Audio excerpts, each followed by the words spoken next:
Good afternoon, ladies and gentlemen, and welcome to this conference plenary on digital inclusion. My name is David Simmonds. I'm the chairman of the LGA's Improvement and Innovation Board, and it's my pleasure to introduce Rachel Neaman, who's going to be our speaker today.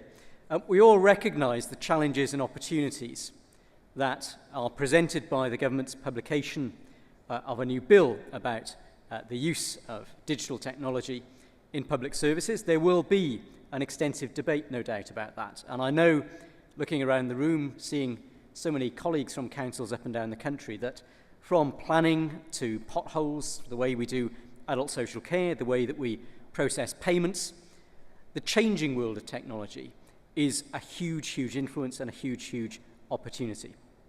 Now, our guest speaker has an extensive CV working both in public and private sectors, and I'm not going to spend a lot of time going through it, but particularly with the 10 years at the Department of Health and the challenges that we all face in better working between local authorities, public health and the NHS to improve the quality of life for an increasing population of elderly residents with complex needs. I think we can immediately see what the opportunities are that will offer.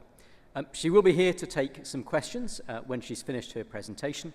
So I'd like to welcome to our session today, Rachel Neaman. Rachel.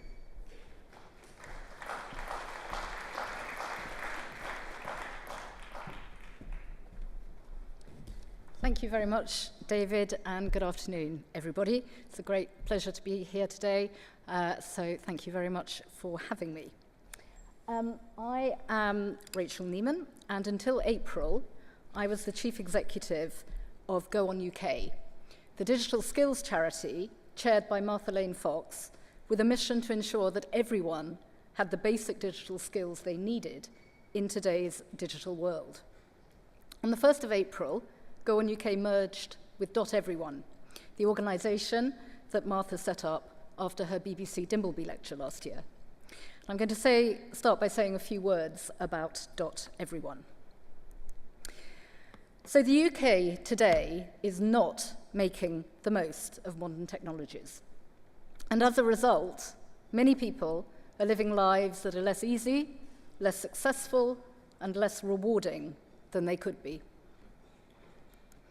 At Doteveryone, we call this waste of talent, of energy, of opportunity, and the associated political, economic, and social consequences, the digital deficit. And that is what we're here to solve. To tackle this requires a whole range of initiatives, organisations, and actions, as well as close collaboration and partnership working. No one sector or organisation can fix this alone. And Doteveryone's role in this is to demonstrate what's possible and to show tangibly how the digital deficit can be tackled. We're focusing on three things at the moment. Firstly, on skills, digital skills for everyone at every level. And Norman Lamb, who's the next speaker, is actually working with us on one of our digital skills projects. Secondly, services, creating digital public services that save money, empower citizens, save lives, and create the digital infrastructure that we need to power the economy. And finally, ethics, starting with the need for gender parity in tech. Currently, only 17% of the tech workforce are female, and yet we're facing a digital skills shortage at every level. But today, I'm going to be talking specifically about digital inclusion. I'm going to talk about why this is so important, not just at national level, but at local level too, and look at the role local government can play. Over the past decade, technology has developed apace, from the launch of the iPhone, Twitter, and Facebook, to wearables and biometrics. And on the one hand, digital is ubiquitous in all aspects of our social, economic, and political life. On the other, we often struggle to keep pace with these developments and their consequences and implications. But despite the pace of change, some things haven't moved so quickly in 10 years. There are still far too many people in the UK who are digitally excluded, preventing them from participating in today's society and economy in ways we in this room probably all take for granted. Given its very ubiquity, not having access to digital technology and the internet today has a disproportionately greater impact than at any other time. 5 million UK adults have still never used the internet, and the numbers of people and organisations without even a basic level of digital skills are still far too high.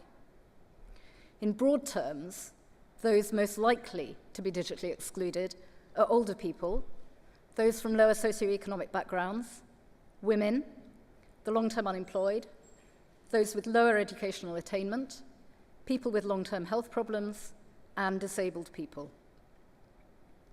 So I mentioned basic digital skills.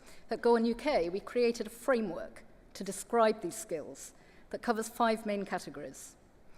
We talk about managing information, which could be using a search engine or downloading and saving a file, communicating, whether that's by email or social media, transacting, either by completing an online application form or shopping or banking online, problem solving, by which we mean using the internet to learn to do simple tasks, for example, by watching a video on YouTube or using an online help resource. And finally, creating, which could be creating a CV or feedback on a service, or for a small business or charity, creating a very basic website. Crucially, many of these basic skills are today essential for looking for work, applying for benefits, or finding support services. And ironically, as more and more public services move online, many of those most in need of these services are those without the skills to access them. And in effect, digital has now become a core skill alongside literacy and numeracy. So I said that the numbers of people and organizations without these skills is still too high. Our latest data shows that there are 12.6 million adults in the UK who lack these 5 basic digital skills.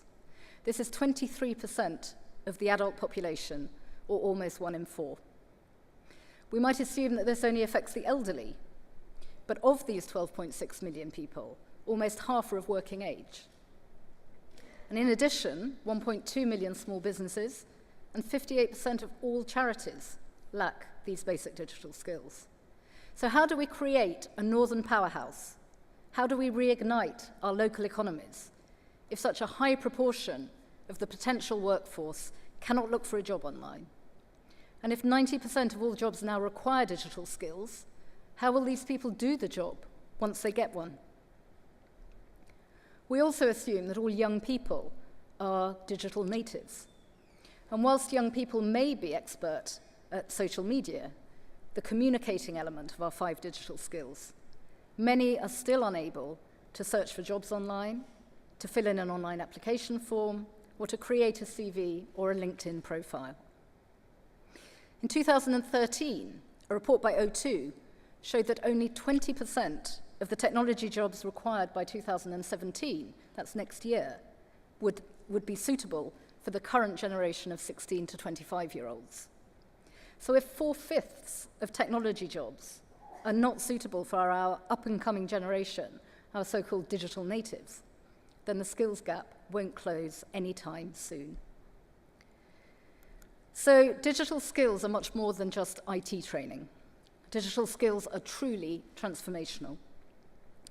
For people, they can improve a whole range of outcomes, including employability, financial inclusion, social mobility, and better health and well-being. And for organizations, these skills improve profitability, efficiency, productivity, employee engagement, and customer satisfaction. There are many ways of quantifying what we call the digital deficit. Back in 2012, a report produced for Go On UK showed that the estimated annual loss to our GDP of not fully embracing digital was £63 billion. This figure was quoted again in the House of Commons Science and Technology Select Committee's report on digital skills that came out last month. In 2014, a report by BT showed that the social return on investment for a new user of the internet was over £1,000, and that rose to over £3,000 for more advanced users. Last November, Go On UK and Tinder Foundation commissioned a report from the Centre for Economic and Business Research. That report found that providing every adult in the UK with basic digital skills training and a simple device to use those skills would cost £1.65 billion. However, the net present value over 10 years would be £14.3 billion, with a direct benefit to government of £1.8 billion a year. So this represents a return of almost £10 for every pound spent. Research produced by our partner, Lloyds Bank, in January, shows that on average people save £744 a year simply by being online, using cost comparison websites or accessing online-only deals. And proportionately, people on lower incomes save even more. Those with an annual income of less than £15,000 save on average £516 per year, equivalent to 6 weekly family shops or nearly 6 months' dual fuel bill. So given all these benefits, why are people digitally excluded and what can we do about it? So lack of skills and confidence is only one of the factors that leads to digital exclusion. The most common other causes are an inability to access the internet because of a lack of connectivity, whether that's broadband or 4G, and the cost, whether that's of a device or of the connectivity itself. Interestingly, for small organizations, the access is less of a barrier than a lack of time. Time to learn about digital, time to train staff, and time to implement the necessary business change. So we need all of these 3 hygiene factors in place to avoid exclusion. We can't tackle them in isolation. But linking all of these factors is motivation. If people fundamentally don't believe that using the internet will be relevant to their world and their needs, it will be almost impossible to persuade them. So given that there is no one-size-fits-all reason for digital exclusion, there's no one-size-fits-all solution either. To help better understand this issue, we produced the first ever digital exclusion heat map, showing an overall indicator of likely digital exclusion at local authority level. The darker the area, the greater the risk of exclusion. We produced this heat map with support from the LGA's LG Inform, so many thanks to them for their support. This is the very first map of its kind, and it combines 8 core metrics to calculate the likelihood of exclusion in every local authority across the UK. 4 of these are purely digital metrics, so that's the availability of infrastructure, and we cover both broadband at 10 megabits per second and 4G. The percentage of adults who've never been online, the percentage of adults who have basic digital skills according to our framework, and the percentage of adults who've actually used these skills in a 3-month period. The other 4 metrics are social. They're age, education, income, and health. And these have been combined and aggregated using a formula designed specially for us by the London School of Economics to provide for the very first time a single nationwide measure of predicted exclusion.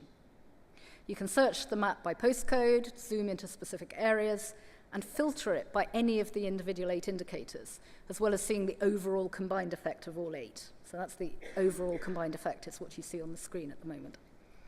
And what we found is that the correlation between social exclusion factors and digital exclusion is as important as the impact of purely digital factors. So let's take a quick look. As we're in Bournemouth, let's start there. So this shows that Bournemouth overall has a low likelihood of exclusion. But if we start to look at the individual metrics that make up this overview, we see some interesting variations.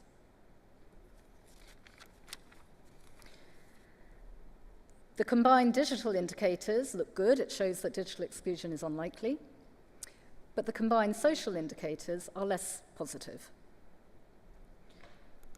This is a breakdown of the digital indicators, where the only one that is less good is the number of people who have never been on the internet.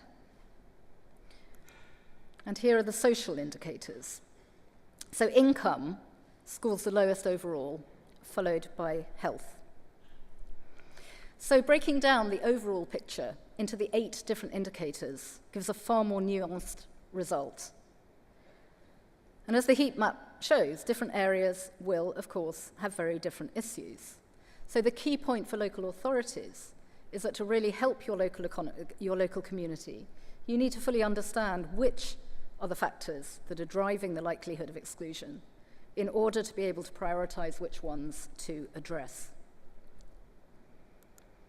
Alongside the digital exclusion heat map, Doteveryone also hosts Go On Local, a beta site providing a range of practical resources, as well as an interactive platform for local organisations to share best practice and activities across the UK.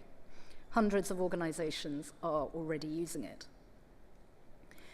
We're currently using this platform in our community projects in the London boroughs of Croydon and Lewisham to test, learn, and share new ways of reaching those most in need of support.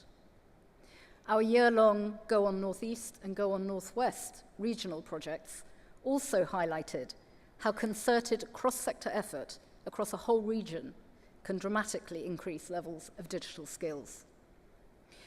What all these programs do is take a collaborative partnership approach and aim to identify what specific approaches work best with different groups of excluded people, including what will motivate them to take their first steps online.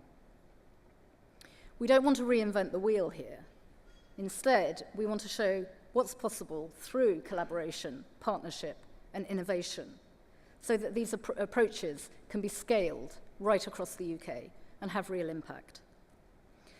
And joint working with the private, public, and not-for-profit sectors is vital if we're to tackle digital exclusion once and for all. I can't stress enough the importance of collaboration. So many councils are already embracing the opportunities of digital, whether that's for economic regeneration, in joined-up health and social care, or for improved public services, amongst others. Many local authorities now allow their citizens to transact online via websites or apps, use telecare to help residents with long-term illnesses manage their conditions more effectively, or use digital tools to enable staff and councillors to work on the go. This year, the entries we received in the Digital Leaders 100 Awards for the Digital Council of the Year category told a hugely inspiring story. Wigan Council was the overall winner, and their work is showcased here in the Innovation Zone alongside so many others. The advent of universal credit has also been a great catalyst for change in local government. Many of the pilot councils have developed local programs to help more people claim their benefits online, for example in Birmingham, in Melton, in Rushcliffe. Reading launched a digital volunteering pilot scheme to recruit digital champions to support drop-in sessions and provide one-to-one advice. Doncaster has been working with the Arts Council and the Department of Culture, Media and Sport to provide free Wi-Fi in libraries. These are not complicated programs to put in place, and there are many, many other examples of digital innovation in local government. It's no secret that councils need to find cheaper and more effective ways of delivering services to their citizens. And at the same time, expectations are rising. And the citizen is becoming not just the consumer of government services, but the customer too. Users of digital technology now expect to interact with local government in the same way they do in other areas of their life, wherever they choose, whenever they choose, and in a personalised way that suits them. And we need to continue to innovate in services to do this. But we also need to ensure that these services can be used by that 23% of the population that don't even have basic digital skills.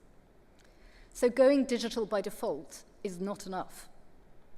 Services need to be designed for the user, not for the convenience of the council, and need to be fully accessible across all devices if they're to meet the needs of all citizens. So what can you do? How digitally minded is your council, your leadership, and your workforce? What services can your local residents and businesses access online? And are these really the most relevant and useful for your local community? Does digital truly underpin your wider work to design and deliver more efficient services? Do these services meet the needs of their users? Are you using digital tools and solutions, and particularly data, particularly anonymized big data, to tackle more complex challenges, whether that's troubled families or public health or economic regeneration? Can your staff use digital tools to work effectively wherever they need to? What schemes do you have in place to support local residents and businesses to get online? These might be council schemes or voluntary sector schemes or business partner schemes. Are you expanding your current apprenticeships to include digital apprentices? Do you work with local schools to encourage young people, and particularly girls, to take up science, technology, engineering and maths subjects? And are you learning from your peers and joining forces where appropriate? It's now time to scale up the good practice that already exists in areas of local government and ensure that truly digital councils become the norm. As they embrace digitisation, councils have not only a real opportunity, but a clear responsibility to support those most at risk of digital exclusion, not to ignore them. By understanding the specific risk factors affecting their local residents and developing services to address them, local government really can play its part in solving the digital skills crisis. But I'd like to leave the last word to Arthur. Arthur was digitally excluded, unemployed, and living in temporary accommodation when he came to one of our digital zones in Croydon. This is what he has to say. If you saw me in October, I didn't want to talk to anybody. And that's the change from November till April. That's the change. I ended up in a charitable Langley House supportive housing. Come along here one day to make an inquiry about some benefits. They asked me for an email address. And I said, well, I haven't got one of those. You know, what are they? Then I ended up coming to the digital zone, which is here. It's a bit of a meeting place as well, because there's some other people there, some lads, some women, all about the same age, and we talk about the past and today, how we're getting on. We share the information with each other. The first one I started learning was how to use the mouse, and you would gradually move on to, you know, the keyboard, computers, the internet. I can even book a doctor's appointment. I can find out how to travel somewhere, and it's just endless. There's endless amount of information and knowledge. Being a avid Crystal Palace supporter, I went to Villa Park in 1990 to see the semi-final and the final at Wembley. I actually got it up onto the computer to watch again, and it just brought back all those memories. So that was the exciting thing that I found about it, is that you can just press a... Oh.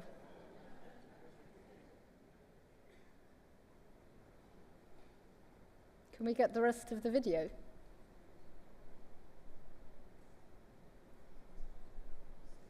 No? Has technology let us down again? Right. I think the answer is no. Okay. We have a few moments left, so if you're willing to take some questions. Absolutely. This will be a great opportunity to do that. We probably have time for 2 or 3 questions, so can I ask, could you please raise your hand? A microphone will come to you, and if you could stand up and let us know who you are and where you're from. Right, there's a gentleman here on the aisle. If you could get a microphone, if you just keep your hand up so they can find you.